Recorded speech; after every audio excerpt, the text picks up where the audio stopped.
मैं doctor Ajit Priyadarshi, associate professor Hindi विभाग, DAV degree college Lucknow, आपके समक्ष रेडियो लेखन पर व्याख्यान देने के लिए उपस्थित हूँ। आज मैं आपके समक्ष रेडियो समाचार लेखन की बारीकियों और उससे जुड़े ध्यान देने योग्य बातों को रखूंगा। इसके साथ ही मैं रेडियो पर की जाने वाली उद्घोषणा और कंपेयरिंग, रेडियो वार्ता और भेंट वार्ता के बारे में बताऊंगा। इसके साथ ही आज मैं रेडियो पर प्रसारित परिचर्चा और वार्तालाप के बारे में चर्चा करूंगा। इसी क्रम में मैं आपके समक्ष रेडियो डॉक्यूमेंट्री और रेडियो रूपक के बारे में जानकारी दूंगा। रेडियो पत्रिका और रेडियो पर प्रसारित व्यक्ति चित्र के बारे में अनेक जरूरी बातें आपसे साझा करूंगा। आप जानते हैं कि रेडियो मनोरंजन और शिक्षा के साथ साथ सूचना और समाचारों का प्रमुख माध्यम है। रेडियो के लिए समाचार लिखते हुए इस बात का ध्यान रखना बहुत जरूरी है कि वह समाचार पढ़ा या देखा नहीं अपितु सुना जाएगा। रेडियो समाचार लेखन पर चर्चा से पहले यह समझना बहुत जरूरी है कि आखिर वे कौन से कारक हैं जिनके होने से कोई घटना, विचार या समस्या समाचार बन जाती है और बाकी समाचार नहीं बन पाते। अक्सर मजाक में कहा जाता है कि जब कोई कुत्ता आदमी को काटे तो वह समाचार नहीं है, लेकिन जब आदमी कुत्ते को काट ले तो वह समाचार है। यानी कोई भी अनपेक्षित या अनोखी घटना जो सामान्यतः नहीं होती है समाचार बन सकती है। महत्वपूर्ण लोगों से जुड़ी छोटी बड़ी बातें या घटनाएं भी समाचार बन जाती हैं। श्रोताओं की रुचि भी समाचार मूल्य तय करने की एक प्रमुख कसौटी है। श्रोताओं की रुचि उन घटनाओं, विचारों और समस्याओं के बारे में जानने में अधिक होती है जिनका उनके जीवन पर परोक्ष या सीधा प्रभाव पड़ता है। जन रुचि के विषयों जैसे सामाजिक संबंध और मुद्दे, फिल्में, खेल, फैशन, यात्रा, शॉपिंग, संस्कृति, जीवन शैली, लोकाचार आदि से जुड़ा घटनाक्रम या कोई नई चीज भी समाचार बन जाती है। हालांकि ऐसी खबरों को सॉफ्ट स्टोरीज कहा जाता है और उन्हें बुलेटिन में हार्ड न्यूज या ताजा खबरों के प्रसारण के बाद बचे समय में ही जगह मिल पाती है। समाचार का एक अत्यंत महत्वपूर्ण तत्व नवीनता या तात्कालिकता है। इसके अलावा किसी रेडियो स्टेशन या नेटवर्क के श्रोता वर्ग की रुचियों, जरूरतों और पसंद नापसंद का ख्याल भी समाचार बुलेटिन तैयार करते समय रखना पड़ता है। समाचार की कई परिभाषाएं हैं, लेकिन इस बात पर सभी सहमत हैं कि समाचार में नवीनता, प्रभाव, नजदीकी या स्थानीयता, असामान्यता या अनोखापन, श्रोताओं की रुचि, महत्वपूर्ण व्यक्ति या सेलिब्रिटी, दुर्घटनाएं, प्राकृतिक आपदा, टकराव, संघर्ष जैसे तत्व होने चाहिए। इस आधार पर समाचार की परिभाषा यह हो सकती है कि समाचार किसी भी घटना, विचार, समस्या की ऐसी रिपोर्ट को कहते हैं जिसमें नवीनता, अधिक से अधिक लोगों को प्रभावित करने की क्षमता और असामान्यता के अलावा भौगोलिक और सामाजिक निकटता के भाव के साथ बड़े श्रोता वर्ग की रुचि हो। समाचार को सच्चाई का पर्याय माना जाता है, इसलिए समाचारों की विश्वसनीयता बनाए रखने के लिए कुछ सिद्धांतों का पालन करना जरूरी है। इन समाचार सिद्धांतों में परिशुद्धता या यथार्थपरकता, एक्यूरेसी, वस्तुपरकता, ऑब्जेक्टिविटी, निष्पक्षता, संतुलन और श्रोतीकरण प्रमुख हैं। यानी समाचार का स्रोत क्या है यह उल्लेख जरूरी है। समाचार लेखन में इन सिद्धांतों या मूल्यों का ध्यान रखना जरूरी है। रेडियो श्रव्य माध्यम होने के कारण मूलतः एक रेखीय माध्यम है। अतः रेडियो समाचार बुलेटिन का स्वरूप, ढांचा और शैली इस एक रेखीयता के आधार पर ही तय होती है। रेडियो में शब्द और आवाज ही सब कुछ है। श्रोताओं से जुड़ा माध्यम होने के कारण रेडियो में श्रोता की दिलचस्पी बनाए रखना चुनौती भरा काम है। रेडियो के प्रमुख स्रोत वही हैं जो अन्य माध्यमों के होते हैं। रेडियो अपने संवाददाताओं के अलावा मुख्य रूप से समाचार एजेंसियों पर निर्भर करता है। आकाशवाणी के पास पूर्णकालिक और अंशकालिक संवाददाताओं का विशाल नेटवर्क है। रेडियो समाचार की संरचना समाचार पत्रों या टेलीविजन की तरह उल्टा पिरामिड शैली पर आधारित होती है। इस शैली में समाचार के सबसे महत्वपूर्ण तथ्य को सबसे पहले लिखा जाता है। उसके बाद घटते हुए महत्व क्रम में अन्य तथ्यों या सूचनाओं को लिखा जाता है। उल्टा पिरामिड के तहत समाचार लेखन को 3 हिस्सों में बांटा जाता है। ये तीन हिस्से हैं इंट्रो या लीड, बॉडी और समापन। समाचार की पहली 1 या 2 लाइनों को इंट्रो या लीड कहा जाता है। यह इंट्रो या लीड ही खबर की जान होती है, लेकिन इसका मतलब ये नहीं कि बॉडी या समापन महत्वपूर्ण स्थान नहीं रखता है।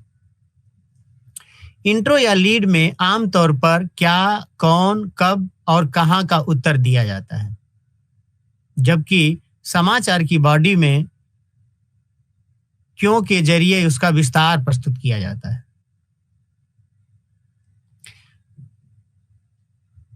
इंट्रो मुख्यतः 3 प्रकार के होते हैं: सारांश इंट्रो, छतरी इंट्रो और विलंबित इंट्रो।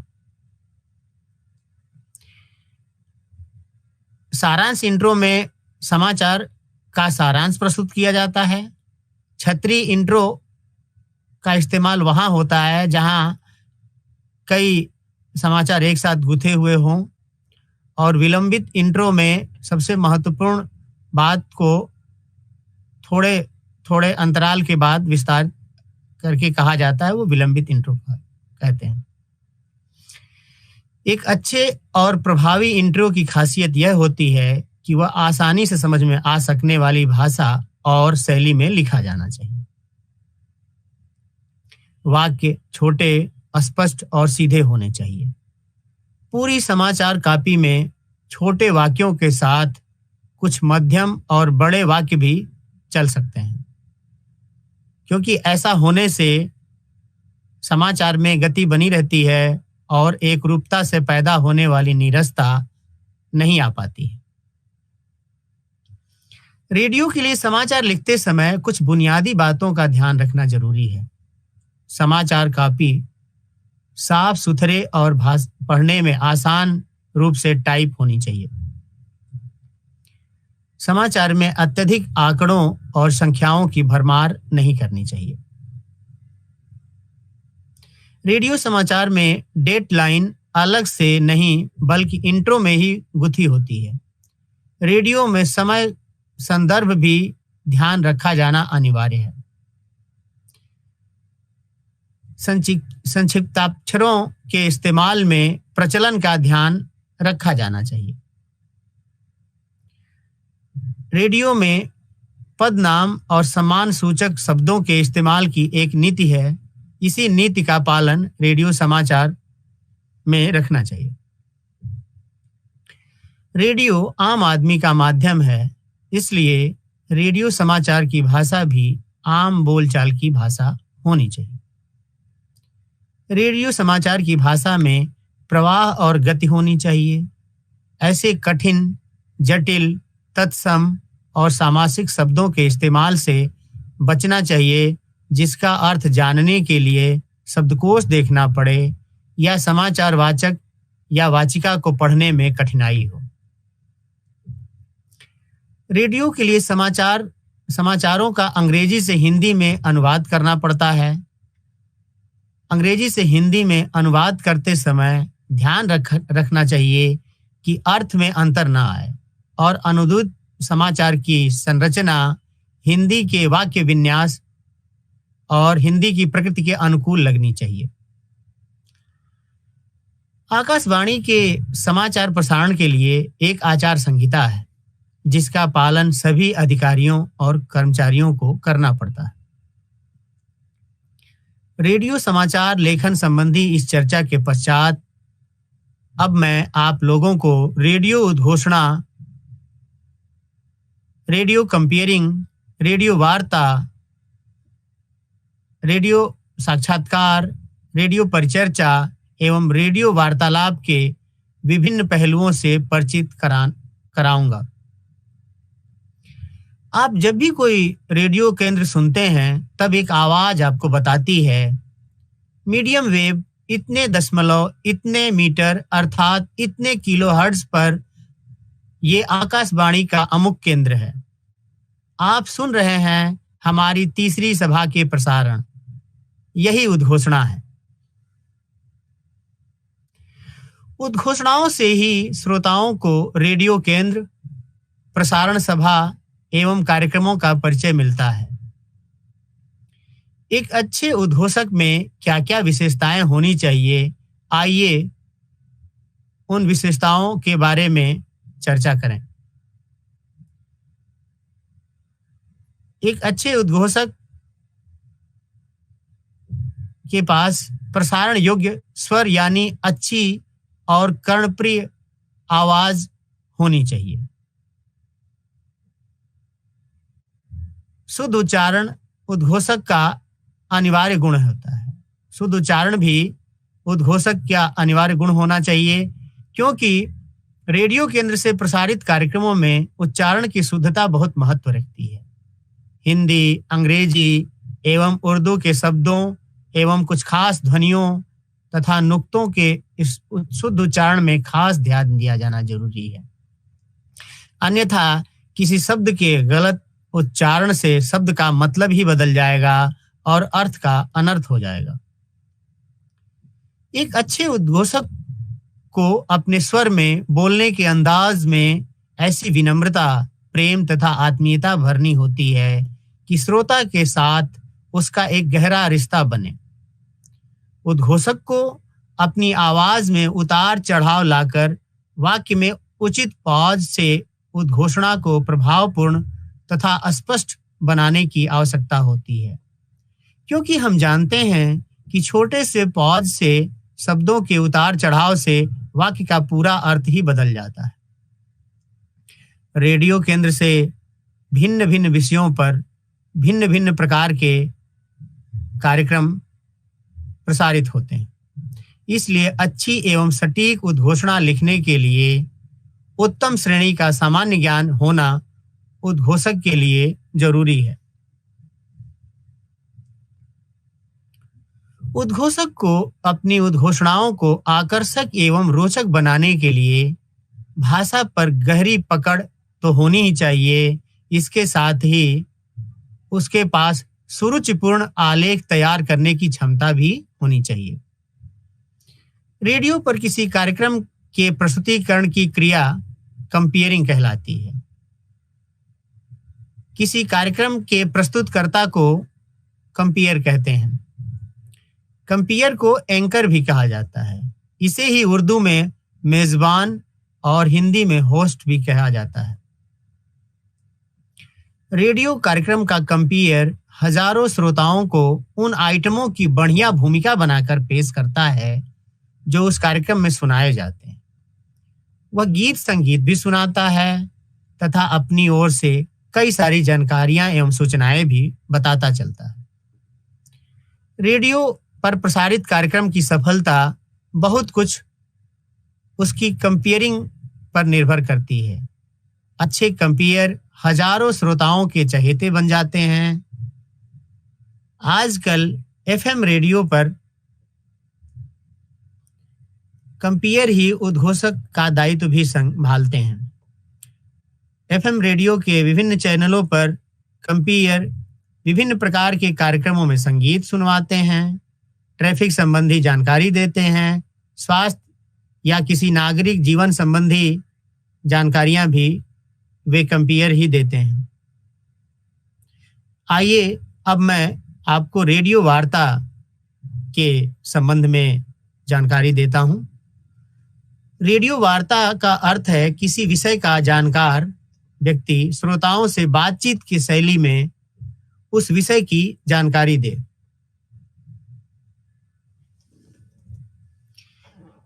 रेडियो वार्ता का सबसे महत्वपूर्ण तत्व उसका आकर्षक आरंभ है। यानी रेडियो वार्ता का आरंभ आकर्षक ढंग से किया जाना चाहिए। पहला वाक्य ही सुनते हुए श्रोता उस वार्ता के विषय के प्रति उत्सुक हो जाएं, यह रेडियो वार्ता के लिए आवश्यक ही नहीं, अनिवार्य तत्व है। रेडियो वार्ता चाहे जिस विषय पर भी हो, वह ऐसी सरल बोलचाल की भाषा में होनी चाहिए कि सभी श्रोता उसे आसानी से समझ सकें। यानी वार्ता बोलचाल की भाषा में हो, छोटे छोटे वाक्यों में हो, आसानी से बातचीत के ढंग से प्रसारित की जानी चाहिए। भाषा में एक प्रकार की चित्रात्मकता लाने का प्रयास किया जाना चाहिए। लेकिन रेडियो वार्ता में संख्याओं और आंकड़ों का ज़्यादा प्रयोग नहीं किया जाना चाहिए, क्योंकि यह उबाऊ और नीरस हो सकता है। इसलिए किसी वार्ता में आंकड़ों का प्रयोग अत्यंत सूझबूझ के साथ किया जाना चाहिए।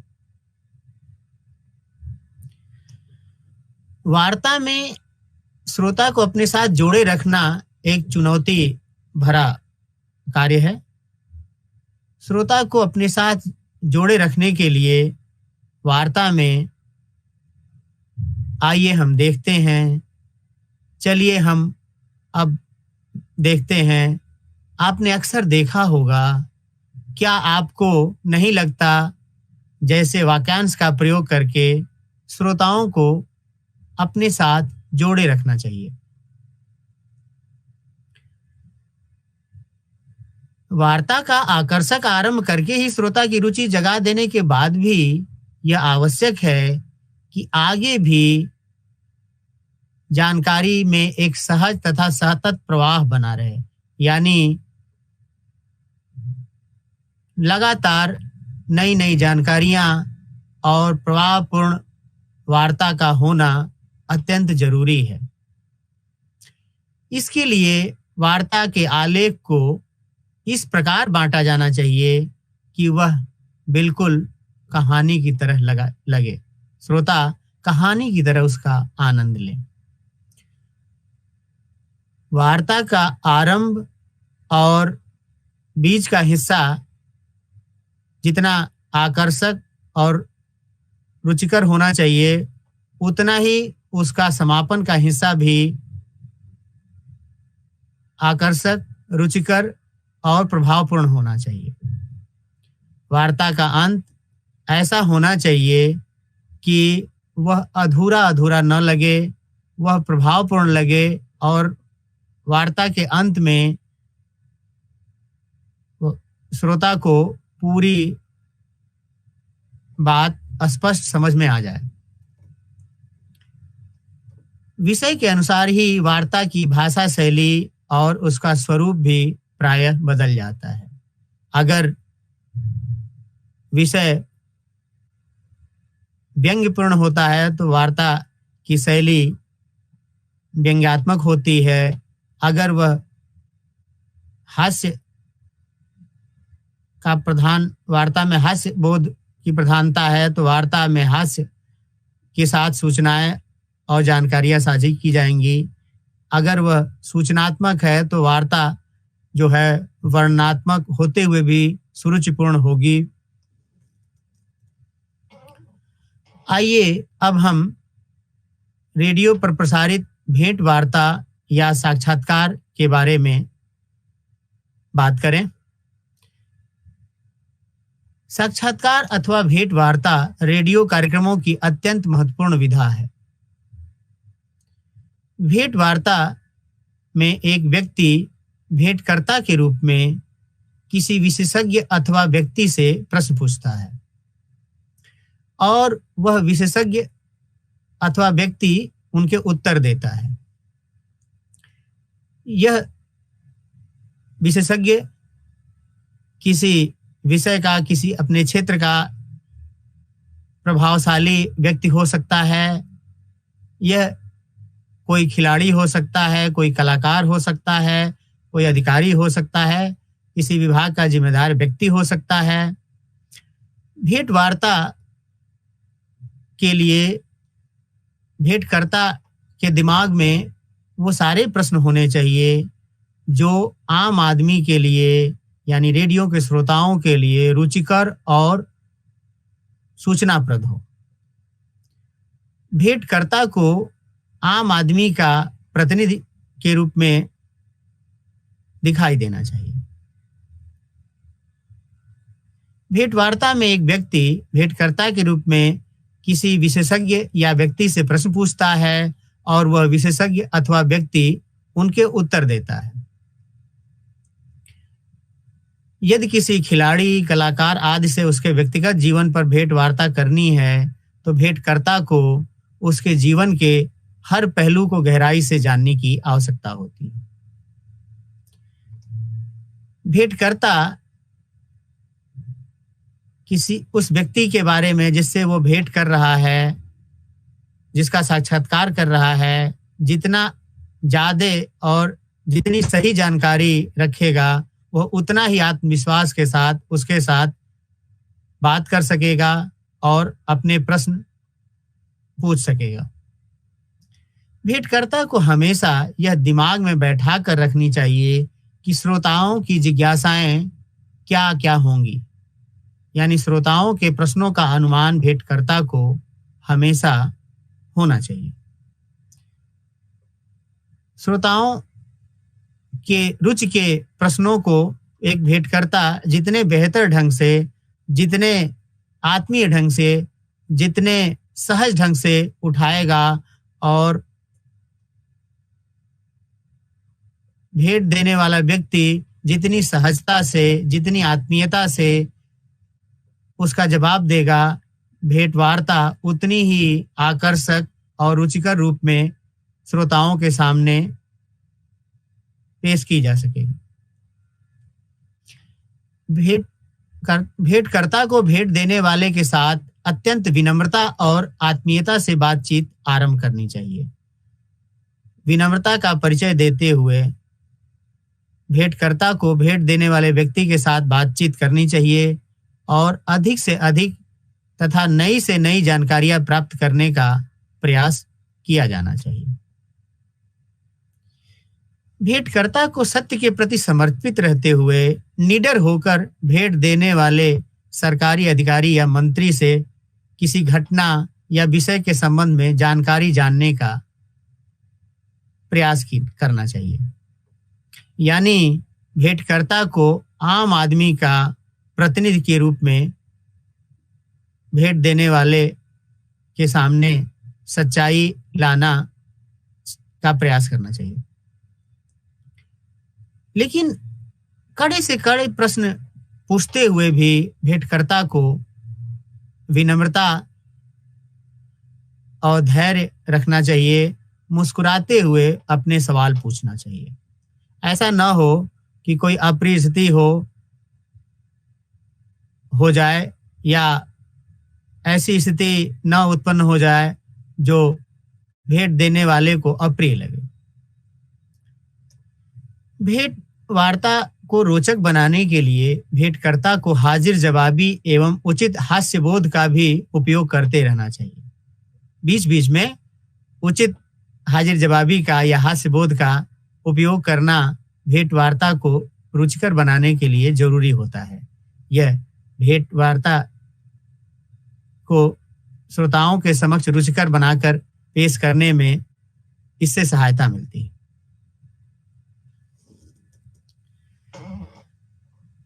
आइए अब हम रेडियो परिचर्चा के विषय में जानकारी हासिल करें। मैं आपके समक्ष रेडियो परिचर्चा कार्यक्रम के बारे में बताना चाहूँगा।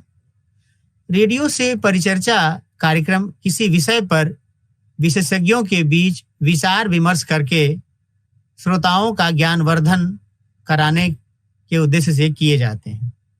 यानी रेडियो परिचर्चा में श्रोताओं के ज्ञानवर्धन के लिए नई नई जानकारियां और सूचनाएं देने के लिए किसी विषय पर परिचर्चा के कार्यक्रम पेश किए जाते हैं। रेडियो परिचर्चा में आमतौर पर एक संचालक के अलावा विषय से जुड़े 3 विशेषज्ञ होते हैं। परिचर्चा में विषय प्रस्तुति एवं विमर्श को विस्तार देने के लिए संचालक की जरूरत होती है। यह संचालक विषय की भूमिका और उस विचार विमर्श को विस्तार देने में अपनी भूमिका निभाता है। संचालक यह भी देखता है कि परिचर्चा के निर्धारित विषय के सभी पहलुओं को पर्याप्त समय मिल पाया है या नहीं। ऐसा तो नहीं हो गया कि विषय के कुछ पहलुओं पर पर्याप्त ध्यान दे दिया गया और कुछ पहलू अनछुए रह गए। यानी परिचर्चा के सभी आवश्यक पहलुओं के बीच संतुलन बनाना संचालक का ही दायित्व है। अगर किसी ऐसे विषय पर रेडियो परिचर्चा आयोजित की जा रही है जिसका संबंध उस प्रदेश की सरकार या भारत सरकार से है, तो प्रदेश या भारत सरकार के एक प्रतिनिधि की भागीदारी अवश्य होनी चाहिए, अन्यथा वह परिचर्चा असंतुलित हो जाएगी। यानी अगर कोई विषय किसी प्रदेश की शासन व्यवस्था से जुड़ा हो, सरकार से जुड़ा मामला हो या भारत सरकार से किसी विभाग से जुड़ा मामला हो, तो उस प्रदेश या भारत सरकार के एक प्रतिनिधि को उस परिचर्चा में अवश्य भागीदार बनाना चाहिए।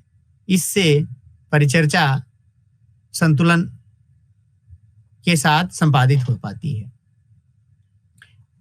यानी किसी भी पहलू जो प्रदेश सरकार या भारत सरकार के किसी विभाग से जुड़ा हो, तो उससे जुड़े किसी प्रश्न को वह सटीक और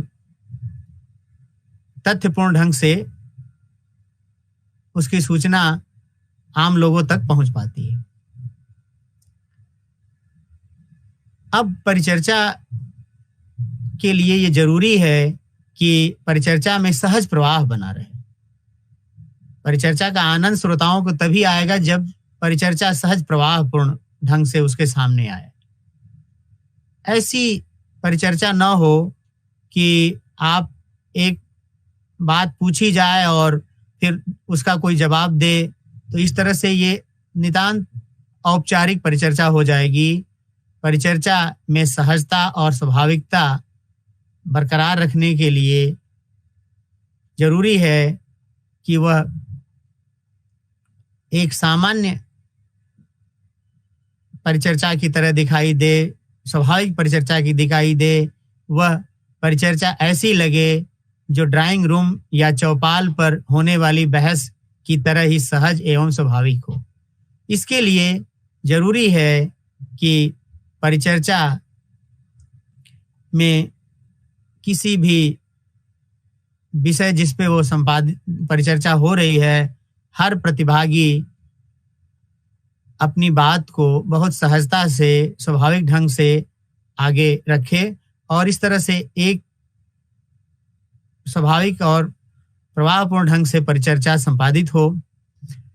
संचालक को चाहिए कि परिचर्चा में हर प्रतिभागी को नाम से पुकारे और हर प्रतिभागी को मौका दे, हर प्रतिभागी को एक परिचर्चा के एक एक पहलू पर अपनी बात रखने के लिए कहे।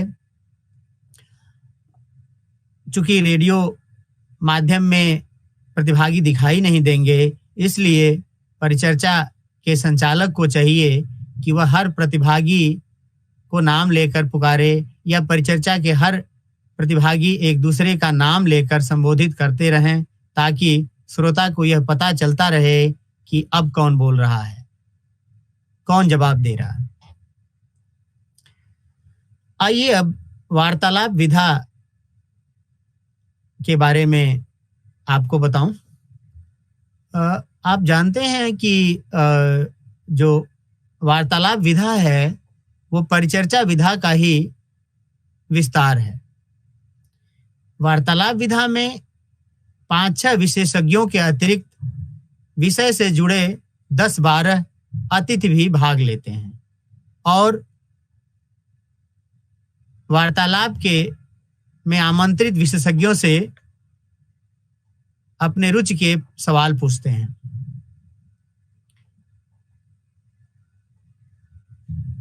रेडियो में वार्तालाप विधा को अभी उतना उपयोग नहीं किया गया है, लेकिन टेलीविजन ने इस विधा को अपनाया है और विभिन्न विषयों पर वार्तालाप प्रसारित करके अपनी माध्यम को प्रभावशाली बनाया है।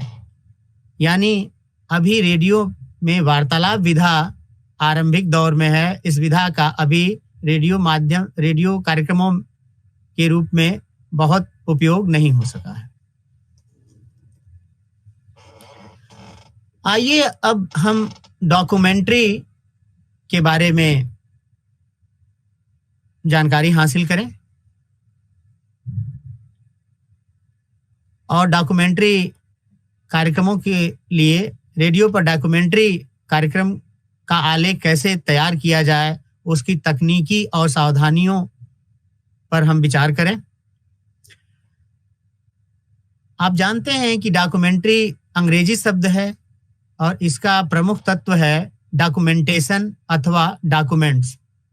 यानी ये डॉक्यूमेंट्स पे तैयार किया जाने वाली विधा है। हिंदी में इसे दस्तावेजी वृत्तांत भी कहा जा सकता है। कहने का तात्पर्य है कि जिस रूपक में दस्तावेजों और आलेखों का अत्यधिक प्रयोग किया जाता है वह डॉक्यूमेंट्री कहलाती है।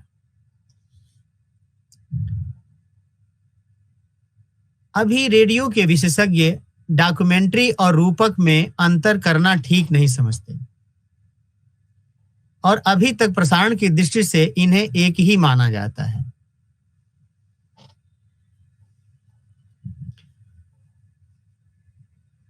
रेडियो डॉक्यूमेंट्री में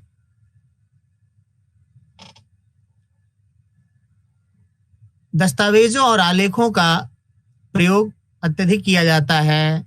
कहने का तात्पर्य यह है कि जिस रूपक में विभिन्न जरूरी दस्तावेजों और आलेखों का अत्यधिक प्रयोग किया जाता हो वह डॉक्यूमेंट्री कहलाती है। अब आइए हम एक डॉक्यूमेंट्री की विशेषताओं पर विचार कर लें। रेडियो डॉक्यूमेंट्री में सबसे जरूरी जो चीज होती है वह होती है यथार्थपरकता। यानी रेडियो डॉक्यूमेंट्री का आधार यथार्थपरक होना चाहिए और यथार्थ को जानने के लिए विभिन्न तथ्यों को पुस्तकालयों और अन्य माध्यमों द्वारा तथ्यों का शोध करके यथार्थ की सच्चाई को आधार बनाकर ही रेडियो डॉक्यूमेंट्री पेश किया जाना चाहिए। इसके साथ ही रेडियो डॉक्यूमेंट्री की एक अन्य विशेषता है उसका सूचनाप्रद होना। यानी रेडियो डॉक्यूमेंट्री श्रोताओं के लिए सूचनाप्रद होनी चाहिए। विभिन्न तरह की नई सूचनाएं, नई जानकारियां रेडियो डॉक्यूमेंट्री के लिए आलेख के लिए बहुत जरूरी होती हैं। इसलिए रेडियो डॉक्यूमेंट्री आलेख तैयार करने के लिए विभिन्न जानकारियां और नई सूचनाओं के बारे में शोध कर लेना चाहिए और ये रेडियो डॉक्यूमेंट्री को यथार्थपरक और सूचनाप्रद बनाने के साथ साथ जरूरी है कि उन तथ्यों और सूचनाओं की सच्चाई पर का भी शोध कर लेना चाहिए। विभिन्न माध्यमों द्वारा विभिन्न स्रोतों से उस जानकारी की पुष्टि कर लेनी चाहिए कि ये जानकारियां सही हैं कि नहीं है। रेडियो डॉक्यूमेंट्री को रोचक बनाने के लिए जरूरी है कि उसकी प्रस्तुति नाटकीय हो, नाटकीय ढंग से विभिन्न संवादों और के रूप में, बातचीत के रूप में नाटकीय ढंग से प्रस्तुत किया जाना चाहिए। यानी नाटकीयता रेडियो डॉक्यूमेंट्री की एक अहम विशेषता है। लेकिन नाटकीय होते हुए भी, नाटकीयता के बावजूद रेडियो डॉक्यूमेंट्री में स्वाभाविकता का खास ध्यान रखा जाना चाहिए। वो स्वाभाविक ढंग से उसकी प्रस्तुति की जानी चाहिए। श्रोताओं को स्वाभाविक और सहज प्रवाहमय सुनाई दे। रेडियो डॉक्यूमेंट्री के आलेख तैयार करते समय श्रोताओं के लिए बोधगम्यता का ध्यान रखा जाना बहुत जरूरी है। आलेख ऐसा बनाना चाहिए कि श्रोताओं को बोधगम्य हो, श्रोताओं तक पूर्णतया वो संप्रेषित हो सके।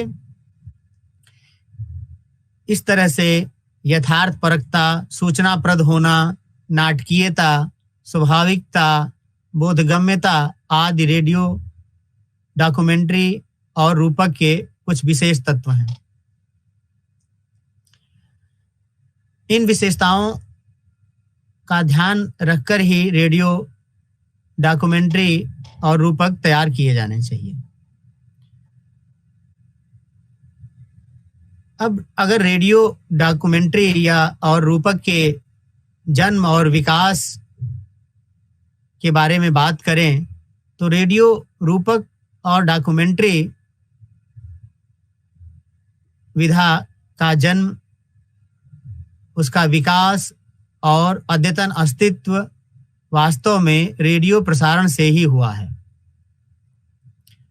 रेडियो प्रस्तुतकर्ताओं ने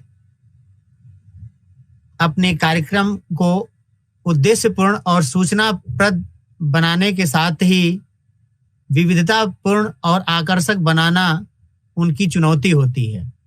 रेडियो प्रस्तुतकर्ता अपने कार्यक्रमों में उद्देश्यपूर्णता और सूचनाप्रद सामग्री को दिलचस्प और विविधतापूर्ण ढंग से प्रस्तुत करने के प्रयत्न करते हैं। इन्हीं प्रयत्नों का नतीजा रूपक के रूप में सामने आया। रेडियो विशेषज्ञ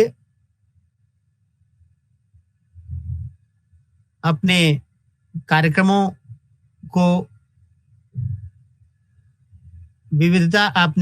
में विविधता लाने के प्रयास के फलस्वरूप ही रूपक को विविध भाषा शैलियों में विविध रंग ढंग से प्रस्तुत कर पाते हैं।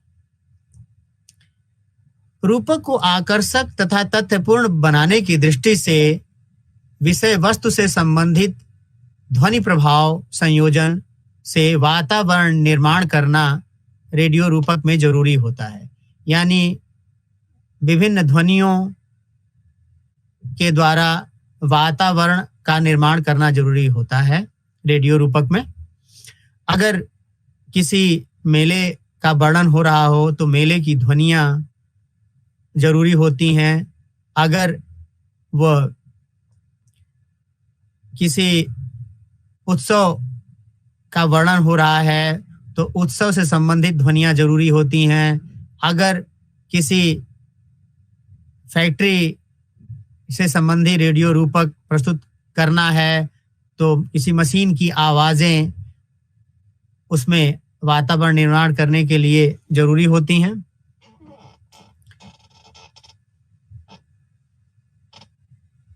डॉक्यूमेंट्री और रूपक बनाने के लिए तथ्य संबंधी शोध कार्य करना अत्यंत आवश्यक है। इसके साथ ही डॉक्यूमेंट्री और रूपक में वाचन की विशेष भूमिका होती है। यानी डॉक्यूमेंट्री में जो बोलने वाले लोग हैं, जिनकी आवाजें हैं, आवाजों के उतार चढ़ाव, आवाजों के लहजों से डॉक्यूमेंट्री और रूपक दिलचस्प बन पाती है। वाचक व्यक्ति ही डॉक्यूमेंट्री में टिप्पणी भी करता चलता है। यह टिप्पणी पूरे कार्यक्रम को एक दिशा तो देती ही है, कार्यक्रम की दृष्टि भी प्रदान करती है। वाचक द्वारा की जाने वाली टिप्पणी की भाषा बातचीत के रूप में होनी चाहिए। श्रोताओं को बातचीत का आनंद मिलना चाहिए और जो वाचक द्वारा की जाने वाली टिप्पणी है उसे सरल और बोधगम्य होना चाहिए, जिसे श्रोता की दिलचस्पी और संप्रेषण, श्रोताओं के बीच संप्रेषण बना रहे। अगर डॉक्यूमेंट्री रुचिकर नहीं बनेगी और श्रोताओं तक सहजता से संप्रेषित नहीं होगी तो रेडियो का श्रोता ऊब जाएगा और दूसरा चैनल बदल देगा। इसलिए रेडियो डॉक्यूमेंट्री और रेडियो में जो वाचक है उस और जो टिप्पणियां हैं उनकी भाषा सरल और सहज बोधगम्य होनी चाहिए। रेडियो पर प्रसारित डॉक्यूमेंट्री और रूपक के निर्माण में संयोजन की भूमिका भी महत्वपूर्ण होती है। वह डॉक्यूमेंट्री और रूपक के विभिन्न हिस्सों को संयोजित करता है। संयोजक के लिए जरूरी है कि वह सभी आवश्यक डॉक्यूमेंट्री के सभी आवश्यक हिस्सों को इस खूबसूरती से संयोजित करे कि वो सहज प्रवाहपूर्ण और तारतम्यपूर्ण सुनाई दे। इसके साथ ही रेडियो डॉक्यूमेंट्री में की एक रूपरेखा रेडियो डॉक्यूमेंट्री में पहले से तैयार कर लेनी चाहिए। उस रूपरेखा के अनुसार ही रेडियो डॉक्यूमेंट्री का आलेख और रेडियो डॉक्यूमेंट्री का निर्माण होना चाहिए। सफल संयोजन और कुशल रूपरेखा निर्माण करके ही रूपक और डॉक्यूमेंट्री का संदेश श्रोताओं तक प्रभावशाली ढंग से पहुंचाया जा सकता है। यानी रेडियो डॉक्यूमेंट्री और रूपक के निर्माण में संयोजक और रूपरेखा निर्माण की महती भूमिका होती है। अब अगर हम शिल्प के दृश्य से रेडियो रूपकों का विभाजन करना चाहें तो इस प्रकार कर सकते हैं। जो वर्णन प्रधान रूपक होते हैं उन्हें वर्णनात्मक रूपक कहा जाता है। इन रूपकों के माध्यम से किसी विषय से संबंधित सूचनाएं और तथ्य प्रमुखतः श्रोताओं के सामने रखे जाते हैं। अब जो काव्य प्रधान रूपक होते हैं उन्हें काव्य रूपक कहा जाता है। अंधा युग रेडियो पर प्रसारित हुआ। ये अंधा युग काव्य रूपक के रूप में प्रसारित हुआ, जिसमें काव्य का इस्तेमाल किया जाता है, काव्य शैली का इस्तेमाल किया जाता है, कविता का इस्तेमाल किया जाता है। उसे काव्य रूपक कहा जाता है। और जिस रूपक में गीत और संगीत की प्रधानता हो उसे संगीत रूपक कहा जाता है। कई बार गीत और संगीत के माध्यम से रूपक में बहुत सी जानकारियां श्रोताओं तक पहुंचाई जाती हैं और ऐसे गीत संगीत प्रधान रूपक श्रोताओं के बीच बहुत लोकप्रिय हुए हैं। अब अगर विषय वस्तु के लिहाज से बात करें तो रेडियो रूपक को सूचना प्रधान अथवा विकासात्मक रूपक और प्रचारात्मक रूपक, इसके अलावा समस्या प्रधान रूपक, घटना प्रधान रूपक के रूप में रूपकों को विषय वस्तु के आधार पर बांटा जा सकता है। सूचना प्रधान या विकासात्मक विषय वस्तु वाले रूपक सूचनात्मक अथवा विकासात्मक रूपक कहलाते हैं। ऐसे रूपक प्रायः सरकार की नीतियों, कार्यकलापों और योजनाओं की सूचना देने के लिए प्रस्तुत किए जाते हैं। ये सूचना प्रधान रूपक किसी सरकार के या केंद्र सरकार के विकास का आईना भी होते हैं। इन रूपकों के द्वारा सरकार की योजनाओं, नीतियों, कार्यकलापों, घोषणाओं का प्रस्तुतिकरण किया जाता है। ये सरकार के योजनाओं का विकास, देश के विकास का आईना भी होता है। ऐसे रूपक सूचनात्मक और विकासात्मक ढंग से श्रोताओं को विभिन्न जानकारियां प्रदान करते हैं। श्रोताओं का मानसिक विकास होता है। श्रोता रुचिपूर्ण ढंग से सरकार की नीतियों, विकास कार्यों का परिचय प्राप्त करते हैं। ऐसे तमाम सूचनात्मक या विकासात्मक रूपक रेडियो पर अक्सर प्रसारित होते रहते हैं। इन रूपकों के द्वारा श्रोताओं का ज्ञानवर्धन होता है। वे नई से नई जानकारियां रोचक ढंग से प्राप्त करते हैं। अब मैं प्रचारात्मक रूपकों के बारे में आपके सामने बात करूंगा। यह भी सूचना प्रधान रूपक ही होते हैं, लेकिन इन रूपकों का उद्देश्य सरकार की नीतियों, कार्यकलापों और घोषणाओं का प्रचार करना होता है। इन प्रचारात्मक रूपकों द्वारा सरकार अपनी नीतियों, कार्यकलापों और घोषणाओं का प्रचार करती है। साथ ही ऐसे प्रचारात्मक रूपकों का उद्देश्य श्रोताओं तक सरकार की नीतियों, योजनाओं, कार्यकलापों और घोषणाओं की जानकारी प्राप्त करना होता है। इन प्रचारात्मक रूपकों द्वारा रेडियो के श्रोता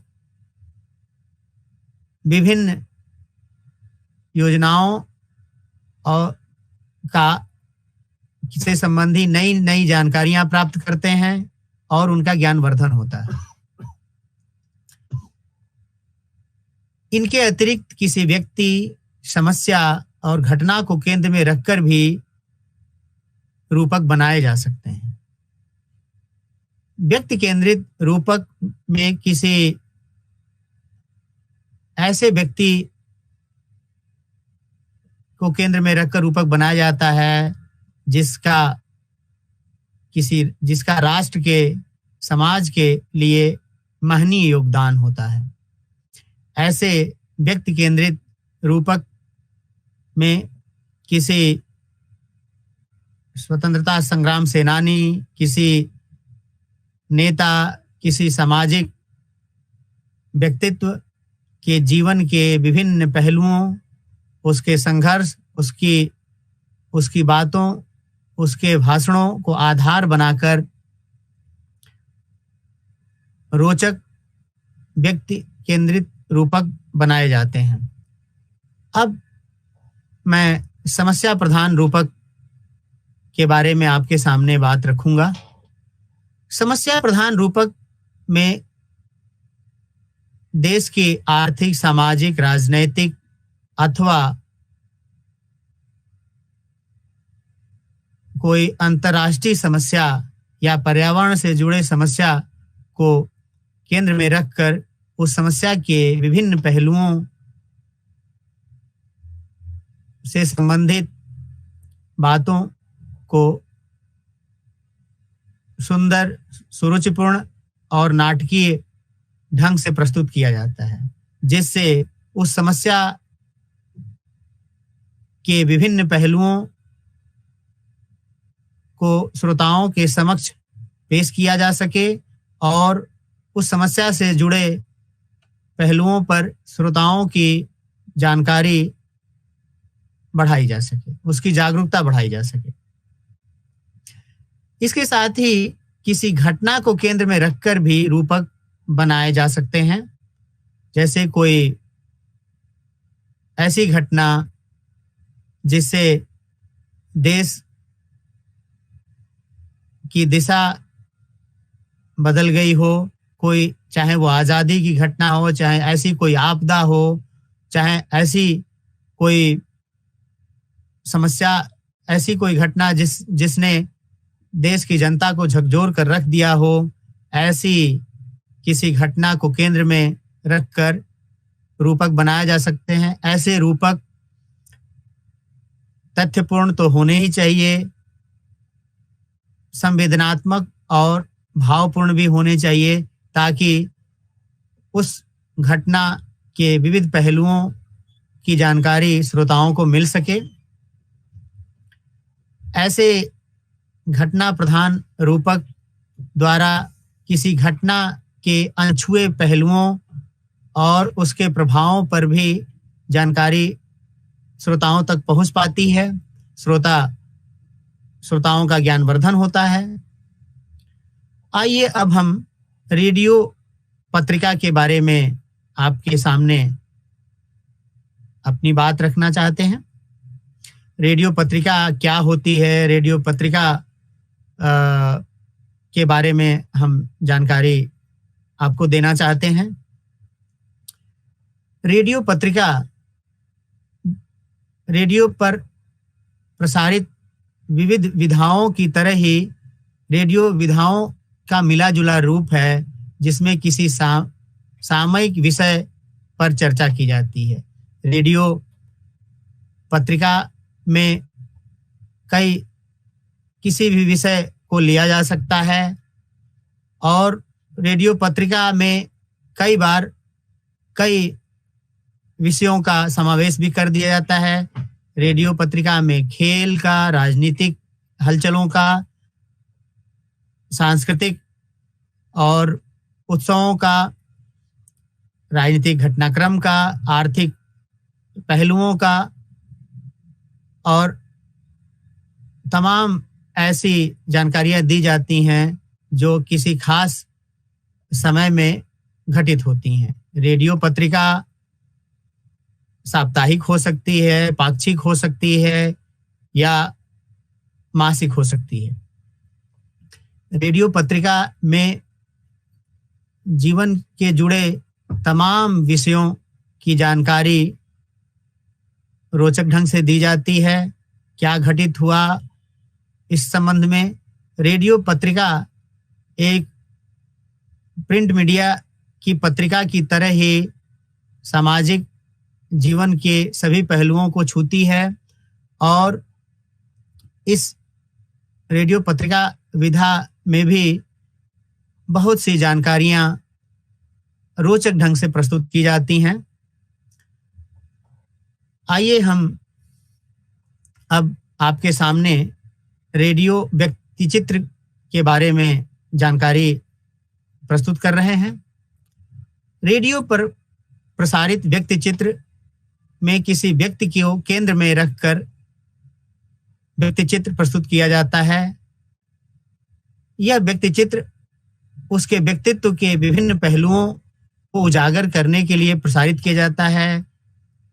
रेडियो व्यक्तिचित्र किसी ऐसे व्यक्ति का व्यक्तिचित्र रेडियो पर प्रस्तुत किया जाता है जिसका समाज पे पर्याप्त प्रभाव होता है। हम ऐसे व्यक्ति के व्यक्तित्व के विभिन्न पहलुओं को उजागर करके उसके प्रति, उसके योगदान के प्रति, उसके व्यक्तित्व के प्रति समाज में उसके समाज में किए गए उसके कार्यों के प्रति श्रोताओं की जागरूकता और उसके प्रति सम्मान का भाव जगाना रेडियो व्यक्ति चित्रों का उद्देश्य होता है। रेडियो व्यक्ति चित्र किसी ऐसे व्यक्ति को के व्यक्तित्व को उद्घाटित करने के लिए बनाए जाते हैं जो समाज के किसी एक हिस्से को या एक से अधिक हिस्से को जिसने प्रभावित किया हो, जो श्रोताओं का रोल मॉडल हो सकता है, जो श्रोताओं की जिसमें दिलचस्पी हो, जिसके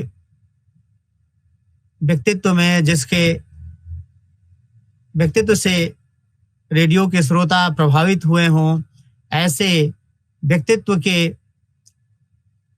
बारे में जानकारी देना, दिलचस्प ढंग से उनका ज्ञानवर्धन करना और उसके बारे में उस श्रोताओं के मन में सम्मान जगाना, श्रद्धा का भाव जगाना, उसके व्यक्तित्व के पहलुओं को उजागर करना रेडियो व्यक्ति चित्र का उद्देश्य होता है। रेडियो द्वारा समय समय पर विभिन्न महान व्यक्तियों का व्यक्ति चित्र प्रसारित किया जाता है।